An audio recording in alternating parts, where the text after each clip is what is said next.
we really want to reach that goal of marketing nirvana, we've got to get a lot better at measuring the creative. One problem we have to address is the continued reliance on the click as a performance metric. Do we really think qualified customers are going to stop whatever they're doing and respond to a banner ad? If not, why are we using that as a measurement for success? The real value of display media is to create awareness and consideration. It's not a direct response vehicle. Last touch attribution is still a problem that the industry won't grow out of, it seems like.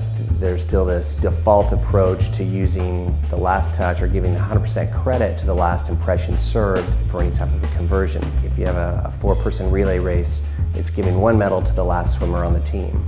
They may have swam the slowest lap, but they get the medal. What you should do is cut that medal up and give each person part of it based on their contribution or how fast they swam.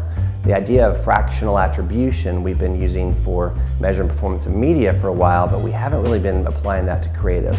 And that's really the big opportunity looking forward, is taking that same approach to measuring which messages, which strategies work the best. If you're going to make big bets on these outcomes, you need solid analysis. But if you can look at both the creative and the medium, you're going to get much closer to that nirvana of the right message, the right audience, the right time and place. Think about a saw that only cuts one way. It's not going to be very efficient. But if you can focus on both the creative and the media, you're going to get much better results.